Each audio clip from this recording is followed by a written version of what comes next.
जय हिंद। देखिए मैं गरिमा कोचिंग सेंटर से राज सर आज आपके लिए बेटा क्लास यहाँ पर देखेंगे क्लास 10th का मैथ है और चैप्टर नंबर कौन सा है बाबू 3।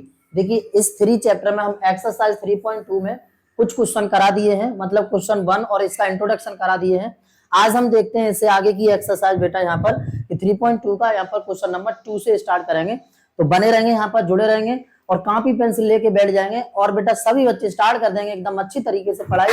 और जो भी डाउट होगा उसे आप कमेंट बॉक्स में जरूर पूछेंगे, जिससे कि मैं आपका डाउट एंड कंफ्यूजन क्लियर कर सकूं। तो बेटा देखिए यहाँ पर आज की क्लास को स्टार्ट करते हैं। एकदम बेहतरीन तरीके से यूपी बोर्ड 2027 की तैयारी करा के लेके चलेंगे और आपको भी करनी है। मैं तो यहाँ पर आपकी तैयारी करा ही रहा हूँ, मेरे साथ जुटे रहना है, जुड़े रहना है, जिससे कि आप लोगों की कम से कम 95 प्लस क्रॉस हो पाए, 95 प्लस जा पाए किसमें बेटा जी, यूपी बोर्ड 2027 के लिए, राइट।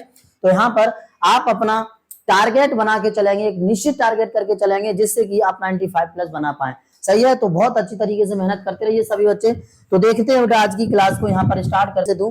जैसे यहाँ पर आपको दिख रही है, देखिए एक्सरसाइज 3.2 एक्सरसाइज में मैंने यहाँ पर ये निम्न रैखिक समीकरणों को प्रतिस्थापन विधि से हल कीजिए।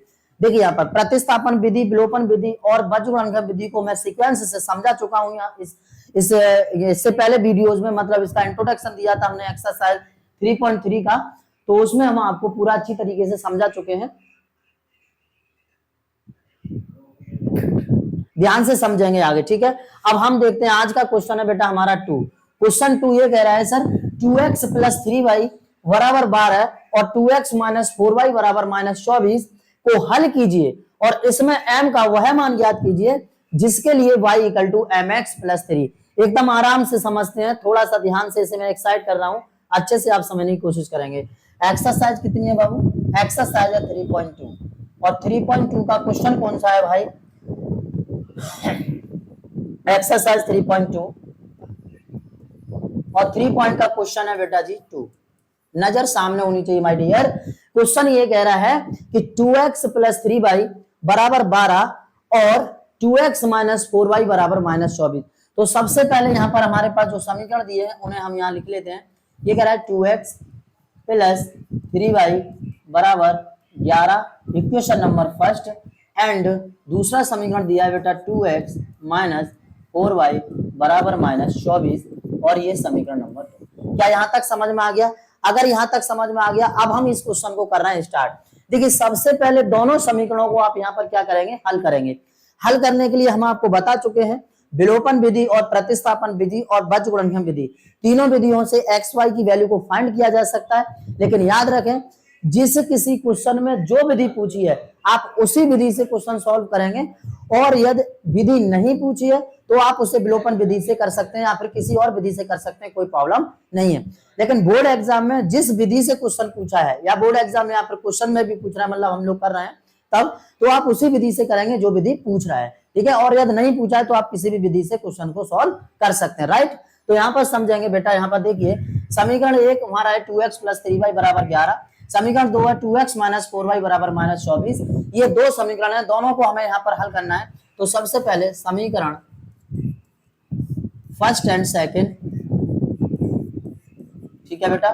समीकरण 1 व 2 से थोड़ा सा ध्यान से समझोगे तो इन्हें हम अब हल करेंगे। 2x प्लस 3y बराबर 11 और बेटा यहाँ पर 2x माइनस 4y बराबर माइनस 24। अब आप एक बार बताइए, यहाँ पर 2x सेम पद है, तो अगर मैं यहाँ पर प्लस है माइनस कर दूंगा, माइनस है प्लस कर दूंगा, और माइनस है बेटा प्लस कर दूंगा। जहां पर भी माइनस होता है वहां प्लस, और प्लस होता है माइनस। तो आप देख सकते हैं 2x से क्या हो गया बेटा? Cancel this out. 3y और 4y कितने हो गए बाबू? 7y बराबर 24 और 11 कितने हो गए? 35। 24 और 11 35। क्या इतनी बात समझ में आ रही है सभी बच्चों को? ओके। 7 पंजे 35, 7 से ये कट जाएगा तो y इक्वल टू आ जाएगा यहाँ से 5। यहाँ से y की वैल्यू आ गई बेटा कितनी? 5। अब हम y का मान उठाएंगे, समीकरण 1 में रख देंगे। नजर सामने होनी चाहिए सभी बच्चों की। y की वैल्यू समीकरण 1 में रखने पर, मतलब समीकरण 1 से, ठीक है। तो देखिए बेटा यहाँ पर क्या है, 2x प्लस 3y बराबर 11, ये समीकरण 1 है। तो 2x प्लस 3 इंटू y की वैल्यू बेटा 5y है बराबर 11, और 2x ये 5 या 15, 15 को उधर ले जाओ, 11 माइनस 15 2x बराबर 11 में से 15 गया माइनस का बचा बेटा यहाँ पर कितना 11 में से 15 बचा यहाँ पर कितना -4। ओके, तो ये काटेंगे 2 दूनी 4, ये बेटा आ जाएगा x इक्वल टू -2। क्या यहाँ तक समझ में आ गया सब बच्चों को? ओके, यहाँ पर 2x प्लस 3y बराबर 11, ये हमारा एक समीकरण था। पहले में हमने y की वैल्यू यहाँ से उठा के यहाँ पर रख दिया, तो 5 या 15 को उधर लेके गए, ये बेटा माइनस का 11 में से 15 जाएंगे तो बचेगा माइनस का 4। ओके, और 2 से इसे काटेंगे 4 को, तो बेटा 2 दूनी 4, मतलब यहाँ पर x की वैल्यू हमारी कितनी आ गई -2 आ गई।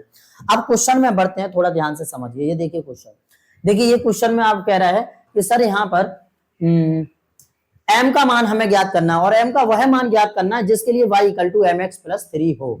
ठीक है, तो जिसके लिए बेटा y equal to mx plus 3 है, यहाँ पर हमें समीकरण पहले से दिया है,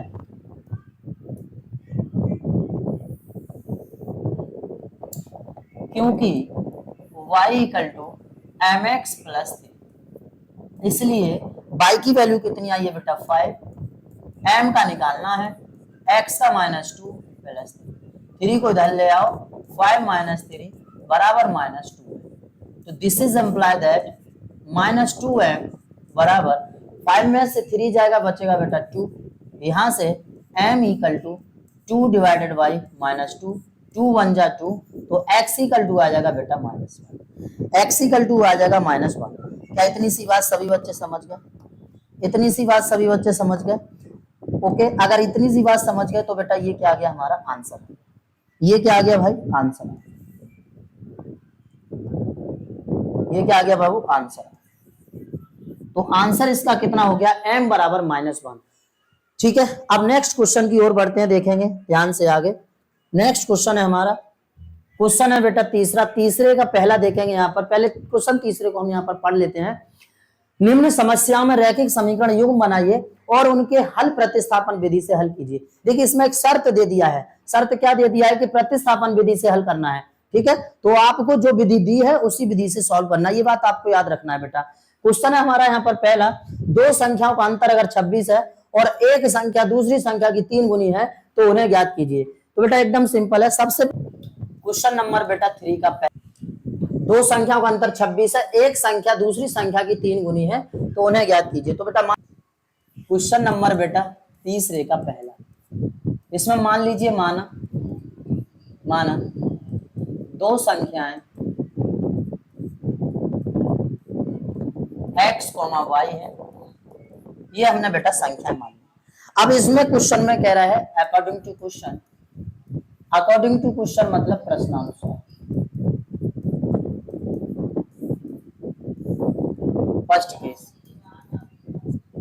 बेटा, फर्स्ट केस में ये कह रहा है कि सर दो संख्याओं का अंतर यानी कि x minus y equal to 26, ये question number first. Second case में बेटा ये कह रहा है, सेकंड केस में ये कह रहा है कि एक संख्या दूसरी संख्या की 3 गुनी है। तो बेटा यहाँ पर जो एक संख्या है वो दूसरी संख्या की 3 गुनी है, क्वेश्चन नंबर से। अब ये x की वैल्यू उठाइए और सब प्रतिस्थापन विधि से।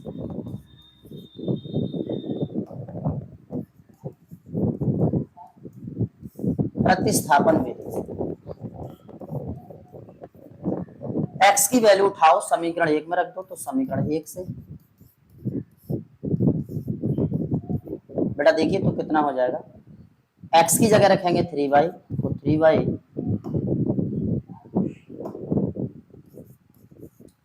Minus y equal to 26। बेटा 3y में से y गया तो 2y बराबर 26। ठीक है, इससे 2 से काटेंगे बेटा 13 बार कट जाएगा, 13 दूनी 26, तो y की वैल्यू कितनी आ जाएगी माय डियर 13 आ जाएगी। क्या यहाँ तक सब बच्चे समझ गए? ठीक है, तो y की वैल्यू 13 आ जाएगी। अब y का मान उठा के रख देंगे समीकरण 2 में। ठीक है, समीकरण 2 में, समीकरण 2 से बेटा x equal to 3, x equal to 3 into y की वैल्यू कितनी है 13, x इक्वल टू 13 दिया। बेटा यही पूछा था क्वेश्चन में कि दो संख्या हमें ज्ञात करनी है जिनका अंतर 26 था, यहाँ पर देख सकते हैं, और बेटा एक संख्या दूसरी संख्या की 3 गुनी थी। यहाँ पर पहले से प्रतिस्थापन टाइप समीकरण बना के दे दिया है, तो हमें और समीकरण बनाने की जरूरत नहीं होती है। ध्यान से समझिए, प्रतिस्थापन का मतलब होता है जगह का बदलना। मतलब किसी एक समीकरण से दूसरा समीकरण पहले बनाओ, फिर उसका मान किसी और समीकरण में रखो, वहां से फिर एक की वैल्यू फाइंड करो, फिर उससे बेटा जब वो वैल्यू आ जाती है तब दूसरे की वहां से आप वैल्यू को फाइंड कर सकते हैं। ठीक है, इस तरह यहाँ पर तो छोटा सा सवाल था, आप लोगों को समझ में आ गया होगा। अब इससे आगे देखते हैं नेक्स्ट क्वेश्चन। देखिए यहाँ पर नेक्स्ट क्वेश्चन है बेटा, आगे कह रहा है दो संपूरक कोणों में बड़ा कोण बेटा 18 डिग्री है अधिक है, उन्हें ज्ञात कीजिए। यहाँ पर दो संपूरक कोणों में बड़ा कोण छोटे कोण से 18 डिग्री अधिक है, तो उन्हें ज्ञात कीजिए। यहाँ पर तो सबसे पहले आप क्या करेंगे, मान लीजिए, माना क्वेश्चन नंबर तीसरे का दूसरा, माना छोटा कोण x और बड़ा कोण y। बेटा हमने सपोज कर लिया छोटा कोण x है और बड़ा कोण y है। तो अकॉर्डिंग टू क्वेश्चन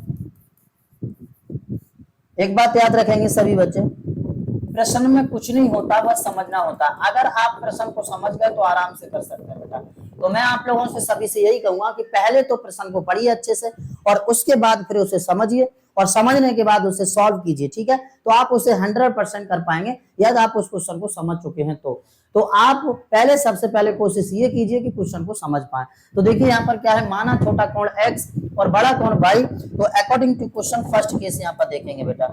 आप याद एक बात रखेंगे फर्स्ट केस में कि संपूरक कोण होते हैं उनमें बेटा दो कोणों का योग 180 होता है, दो कोणों का 180 होता है। मतलब संपूरक कोण का मतलब ही होता है दो कोणों का योग 180 अंश होना। दो कोणों का योग अगर 180 अंश है तो वो दो कोण कैसे हैं, संपूरक कोण है। क्या यहाँ तक समझ में आ गया? अब नेक्स्ट समझते हैं इसका सेकंड केस। सेकंड केस बेटा, सेकंड केस में वो ये कह रहा है, नजर सामने होनी चाहिए। सेकंड केस में उसने ये कहा है कि छोटा कोण जो है वो बड़ा कोण छोटे कोण से 18 डिग्री अधिक है। मतलब बड़ा कोण बेटा छोटे कोण से 18 डिग्री अधिक है। तो यहाँ पर छोटा कोण हमारा x है सर, बड़ा कोण y है और 18 डिग्री अधिक है। इतनी सी बात समझ गए। y को धर लीजिए, x minus y equal to 18। Equation number first. अब इन दोनों को आप प्रतिस्थापन विधि से हल करेंगे। यहाँ लिखोगे प्रतिस्थापन विधि से।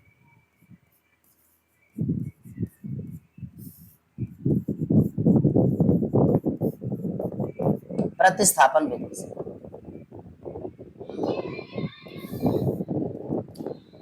प्रतिस्थापन विधि से आप करेंगे हल। तो सबसे पहले किसी एक समीकरण को उठाएंगे, वहां से बेटा समीकरण 3 बनाएंगे और फिर आगे की कहानी को सॉल्व करेंगे। ठीक है, फिर आगे की ओर चलेंगे। तो देखिए सबसे पहले हम यहाँ पर क्या करते हैं, समीकरण 1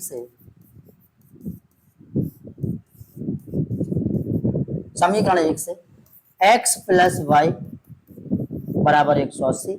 बेटा y को धर ले जाएंगे तो x इक्वल टू कितना हो जाएगा, 180 माइनस। मतलब सीधा सा पॉइंट ये कहता है सर प्रतिस्थापन का कि जगह का बदलना। यहाँ पर आप देख सकते हैं एक समीकरण उठाया, मतलब पहला हमने y को उधर भेज दिया, जगह बदल दी। अब x की वैल्यू उठाएंगे, समीकरण 2 में रखेंगे। यहाँ पर एक बात और याद रखेंगे बाबू कि यदि हम समीकरण 1 से 3 बनाए हैं तो समीकरण 2 में रखना है, और यदि हम 2 से बनाए हैं तो समीकरण 1 में रखना है। मतलब जिस समीकरण से तीसरा समीकरण बनाते हैं उस समीकरण में हम x की वैल्यू को नहीं रखते हैं। ठीक है, तो अगर हमने 1 से तीसरा बनाया है तो x का मान उठा के दूसरे में रखेंगे। तो यहाँ पर समीकरण 2 बेटा समीकरण 2 क्या है, x minus y equal to 18। बेटा x की वैल्यू कितनी है, 180 डिग्री माइनस वाई और माइनस वाई बराबर 18। बेटा 180 को उधर ले जाओगे, माइनस वाई कितना, माइनस 2y बराबर 18 माइनस 180। बेटा माइनस 2y, 18 में से 180 घटा दीजिए, कितना बचा, 18 में से 180 घटाइए तो यहाँ पर मतलब 180 में से हमें 18 घटाना है। तो बेटा देखिए 2 बचा, और यहाँ पर बचा हमारा कितना, यहाँ से लिया 2.5, 10 में से 8 गया, 2 बचा। यहाँ पर रह गया बेटा 7 और 7 में से 1 गया तो बचा यहाँ पर 6, और यहाँ पर यानी कि 162। माइनस से माइनस कैंसिल, और बेटा 2 8 16 और यहाँ पर 2 1, मतलब y की वैल्यू कितनी आ गई, 81। तो बेटा यहाँ पर जो हमारा कोण है वो 1 आ गया, कितना, 81 अंश।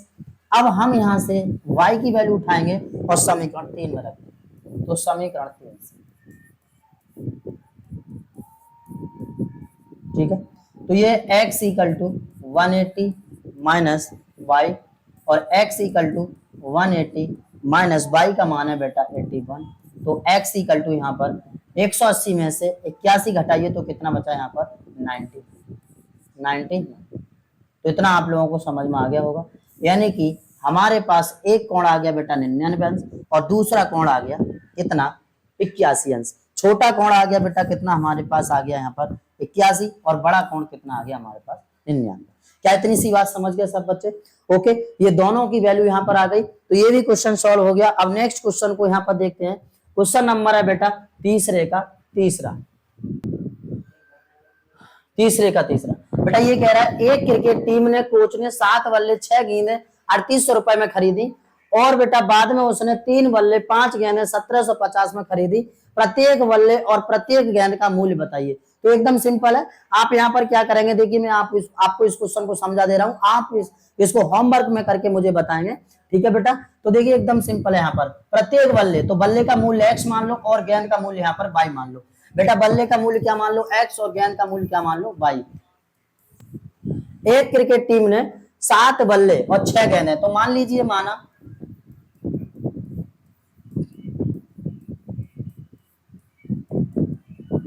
बल्ले का मूल्य x रुपया,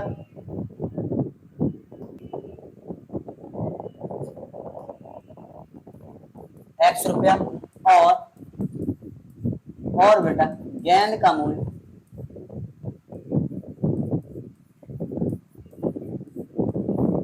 y रुपया।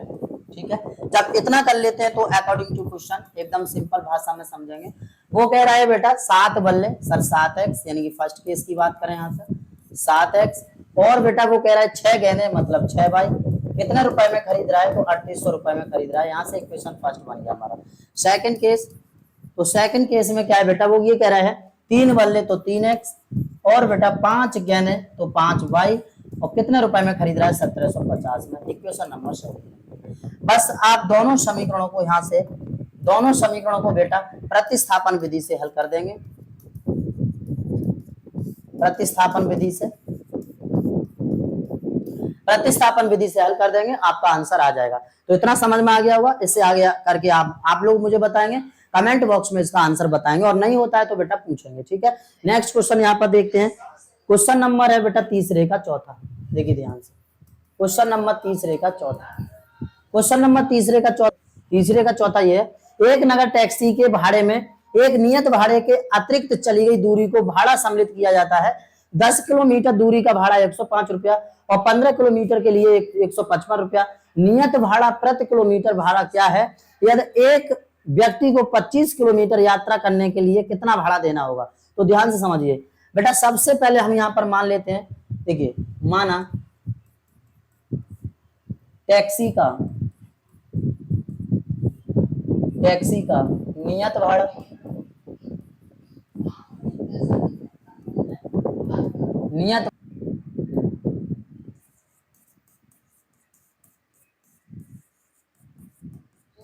तो बेटा नियत भाड़ा कितना है x, और दूरी कितनी है और ज्यादा चल रहा है तो 25 किलोमीटर। नजर सामने होनी चाहिए सभी बच्चों की। ठीक है, 25 किलोमीटर मतलब अतिरिक्त भाड़ा हमारा y है। x की वैल्यू कितनी आई है बाबू 5 प्लस 25, y का मान आया बेटा यहाँ पर 10। 25 ढाई कितना हो गया 250, 5 प्लस 250, और इसे जब ऐड करेंगे तो आ जाएगा 255 रुपया। 255 रुपया। क्या इतनी बात समझ में आ गई? ठीक है, यानी कि 25 किलोमीटर के लिए उसे 25 किलोमीटर के लिए उसे बेटा 255 रुपए देने होंगे। 25 किलोमीटर के लिए उसे 255 रुपए। यहां तक क्लियर हो गया होगा क्वेश्चन आप सभी बच्चों को। नेक्स्ट क्वेश्चन देखते हैं बेटा, देखिए सामने समझेंगे। आज एक्सरसाइज को कंप्लीट करते हैं पूरा। नेक्स्ट क्वेश्चन है यहाँ पर, देखिए यदि किसी भी भिन्न के अंश और हर में 2 जोड़ दिया जाए तो वह 9/11 हो जाती है, और अंश और हर दोनों में 3 जोड़ दिया जाए तो 5/6 हो जाती है। वह भिन्न ज्ञात कीजिए। इस टाइप के भी क्वेश्चन मोस्ट इंपोर्टेंट है, यहाँ पर समझ लेंगे अच्छी तरीके से। ठीक है, तो मैं आपको इसका पहले इक्वेशन बना दूं, समीकरण बना दूंगा, तो आगे आप सॉल्व कर लेंगे। ठीक है, तो थोड़ा सुनेंगे ध्यान से। मान लीजिए यहाँ पर सबसे पहले आप क्या मान के चलेंगे, x रुपया और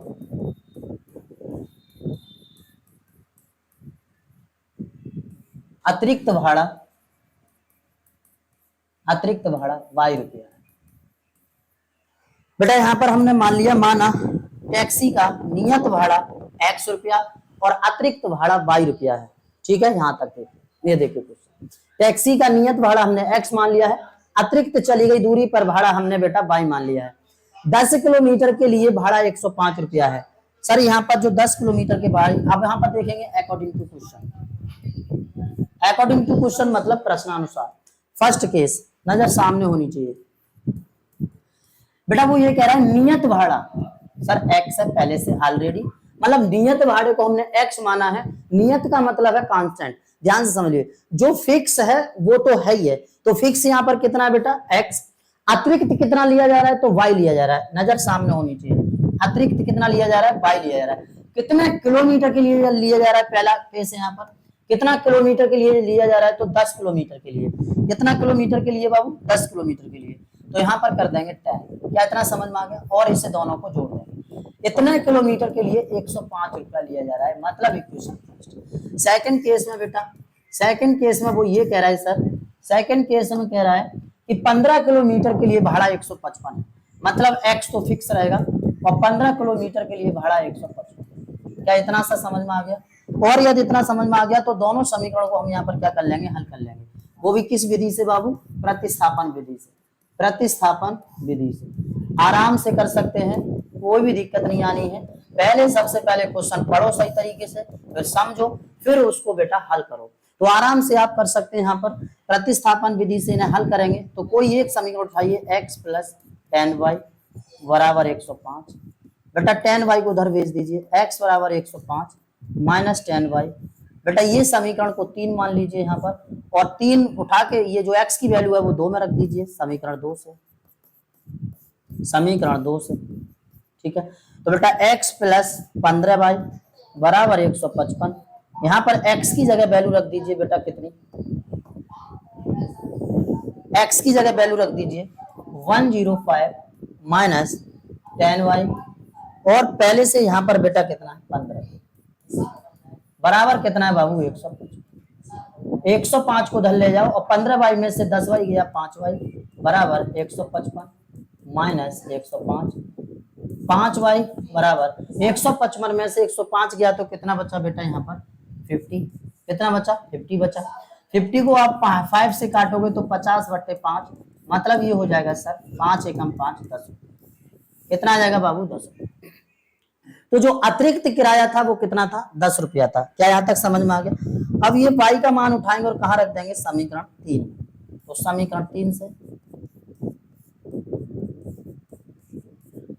x बराबर 105 माइनस 10y, x बराबर 105 minus 10 into 10, x equal to 105 minus 100, बेटा x इक्वल टू कितना आ जाएगा 5, x इक्वल टू आ जाएगा बाबू 5 रुपीज, क्या यहाँ तक समझ में आ गया। मतलब जो फिक्स भाड़ा है उसका नियत भाड़ा है वो कितना यहाँ पर 5 है, इतना समझ में आ गया। अब उसके बाद देखिए जब नियत भाड़ा और अतिरिक्त भाड़ा दोनों आ जाता है तो उसके बाद ये क्वेश्चन में नेक्स्ट क्या कह रहा है, क्वेश्चन में ये कह रहा है कि 25 किलोमीटर यात्रा करने के लिए कितना भाड़ा देना पड़ेगा। तो बेटा जिस तरीके से हम यहाँ पर लिखे नाव, नाव मतलब अब नाव 25 किलोमीटर के लिए भाड़ा, क्वेश्चन नंबर तीसरे का 5, इसमें मानिए माना भिन्न का अंश x और हर y, तब बनी भिन्न। बेटा जब अब अंश आपने x मान लिया और हर y मान लिया तो यहाँ सबसे पहला केस वो ये कह रहा है, फर्स्ट केस में उसने ये कहा है, नजर सामने होनी चाहिए, यदि किसी भिन्न के अंश और हर में 2 जोड़ दिया जाए तो वह 9/11 हो जाती है। तो बेटा यहाँ पर अंश है x और हर है y, इन दोनों में 2 जोड़ दिया जाए बेटा तो वह 9/11 हो जाती है। यहाँ पर कैंची का गुणा कर दीजिए, मतलब क्रॉस मल्टीपल, तो बेटा 11 का करिए x में 11x, 11 दूनी 22 बराबर 9y और बेटा 9 दूनी 18। ठीक है, 22 को धर ले जाओ, 9y को धर ले जाओ। 11x माइनस 9y बराबर 18 माइनस 22। 11x माइनस 9y बराबर 18 में से 22 घटाइए तो कितना बचा यहाँ पर माइनस का। Equation number first. क्या इतनी सी बात बच्चों को सबको समझ में आ गया? बेटा सब बच्चे आप लोगों को सबको समझ में आ गया, कोई दिक्कत यहाँ तक? अब नेक्स्ट देखेंगे सेकंड केस। तो सेकंड केस में थोड़ा सा ध्यान से समझेंगे। सेकंड बेटा सेकंड केस में वो ये कह रहा है कि यदि अंश और हर दोनों में 3 जोड़ दिया जाए तो भिन्न 5/6 में बदल जाती है। यदि अंश में भी 3 जोड़ दें और बेटा हर में भी 3 जोड़ दें तो भिन्न 5/6 में बदल जाती है। यहाँ पर भी क्रॉस मल्टीपल आप कर देंगे बाबू, ठीक है, क्या चीज का? तो देखिए 6 1 जा 6 मतलब 6x, 6 3 18 बराबर बेटा 5y प्लस 5। ठीक है, तो 6x y का पद इधर ले लो माइनस 5y, 15 माइनस 18 और 6x माइनस 5y बराबर 15 में से 18 गए तो बेटा माइनस का। Equation number 7। अब आप लोग मुझे बताइए, यहाँ पर 2 समीकरण बन चुके हैं। पहला समीकरण यहाँ पर कितना है तो देखेंगे, यहाँ पर समझते रहेंगे सभी बच्चे।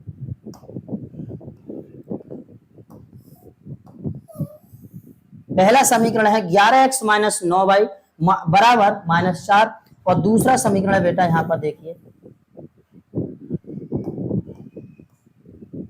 दूसरा समीकरण है बाबू आपका यहाँ पर 6x माइनस 5y बराबर माइनस 3।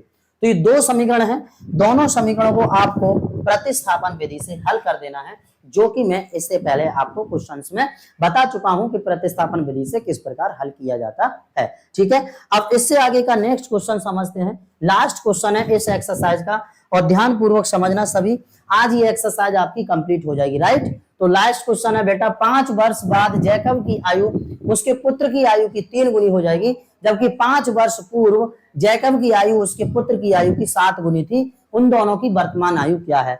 तो बेटा इस टाइप का क्वेश्चन अगर हो तो सबसे पहले आप मान लीजिए क्वेश्चन नंबर बेटा तीसरे का लास्ट, यानी कि छठा क्वेश्चन। ठीक है, आप देख सकते हैं यहाँ पर लास्ट एंड छठा क्वेश्चन। मान लीजिए माना जैकब की वर्तमान आयु x वर्ष तथा पुत्र की वर्तमान आयु y वर्ष। ठीक है बेटा, हमने यहां पर मान लिया, माना जैकब की वर्तमान आयु x वर्ष और उसके पुत्र की वर्तमान आयु y वर्ष। तो बेटा अकॉर्डिंग टू क्वेश्चन, नजर सामने होनी चाहिए माय डियर, अकॉर्डिंग टू क्वेश्चन यानी कि प्रश्नानुसार।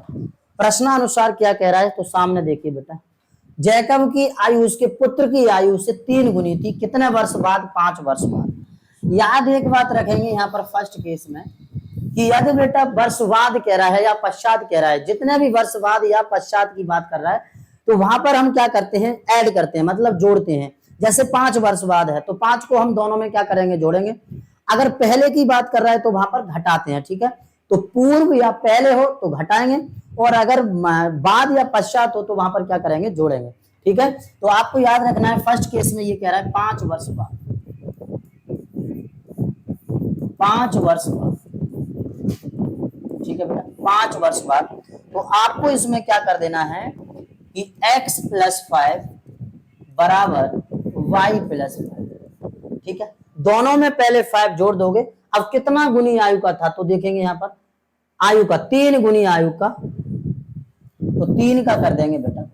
अब इसे सॉल्व कर लेंगे, x plus 5 equal to 3y plus 5 15, 3y को उधर ले लो बाबू, तो x माइनस 3y बराबर 15 माइनस 5, x माइनस 3y बराबर 10। समीकरण यहाँ तक क्लियर? ठीक है, अब सेकंड केस इसका ले लेते हैं। सेकंड केस बेटा, सेकंड केस में वो ये कह रहा है सर, सेकंड 5 वर्ष पूर्व जैकब की आयु उसके पुत्र की आयु की 7 गुनी थी। 5 वर्ष पूर्व, तो 5 वर्ष पूर्व, 5 वर्ष पूर्व, यहाँ पर बेटा पूर्व की बात कर रहा है। 5 वर्ष पूर्व में मैंने आपको अभी बताया है घटाते हैं और बाद या पश्चात में बेटा जोड़ते हैं। तो 5 वर्ष पूर्व मतलब x माइनस 5 बराबर y माइनस 5।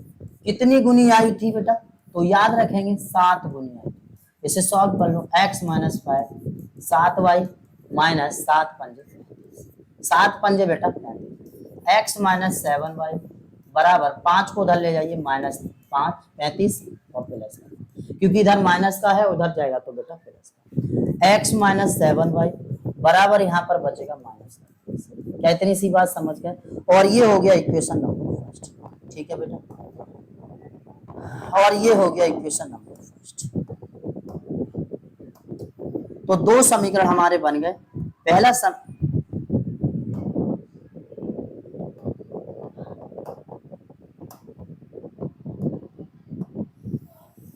पहला समीकरण हमारा ये है और दूसरा समीकरण बेटा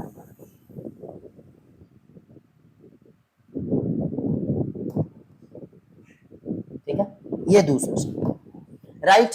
तो अब आपको कुछ नहीं करना है माय डियर, समीकरण 1 और समीकरण 2 को जैसे मैंने इससे पहले क्वेश्चन सॉल्व किए थे वैसे ही हल करना है और हल करके यहां से x एंड y की वैल्यू को फाइंड कर लेना है। मतलब आप x y का मान ज्ञात करेंगे, उनकी दोनों की आयु आ जाएगी, जैकब की आयु आ जाएगी और यहाँ पर उसके पुत्र की आयु आ जाएगी और इन दोनों समीकरणों को प्रतिस्थापन विधि से ही हल करना है। तो आपको मेरा यकीन ये है, मैं आप मतलब यहाँ आपको पूरी एक्सरसाइज समझ में आ गई होगी। क्वेश्चन नंबर फर्स्ट से लेके लास्ट तक मैंने एक्सरसाइज कंप्लीट कर दी थी। आज की वीडियो में क्वेश्चन नंबर 2 से कंप्लीट किया है। इससे पहले की वीडियो में मैंने क्वेश्चन नंबर फर्स्ट के सारे खंड कराए थे और उसमें मैं आपको समझा चुका हूं, विद इंट्रोडक्शन मैंने बताया हुआ है। तो बस मैं आप लोगों से यही कहूंगा कि जितनी भी वीडियोज हैं उन्हें बेटा सीक्वेंस से ही देखें, जिससे कि आपको प्रत्येक क्वेश्चन समझ में आए। और याद रखना एक्सरसाइज जो होगी वीडियो डाली जाएगी वो पार्ट 1 पार्ट 2 या लेक्चर 1 लेक्चर 2 के मतलब उसी हिसाब से डाली जाएंगी, पार्ट 1 पार्ट 2 करके, ठीक है। तो आप सीक्वेंस से देखते रहिए, कंप्लीट एक्सरसाइज मिलेगी और आप एकदम निचोड़ के साथ पढ़िए पूरा बहुत बेहतरीन तरीके से, जिससे कि यूपी बोर्ड 2027 में आप 95 प्लस क्रॉस कर सकें, ठीक है। तो मेरा यकीन ये है कि आप लोगों को पूरी एक्सरसाइज समझ में आ चुकी होगी। बट आपके लिए मैं इतनी मेहनत कर रहा हूं तो आप छोटा सा मेरा एक काम कर दीजिए, वीडियोज को प्लीज लाइक कर दीजिए और चैनल को सब्सक्राइब कर लीजिए और बेल आइकन को जरूर दबाएं और पढ़ते रहें एकदम मस्ती से। जय हिंद।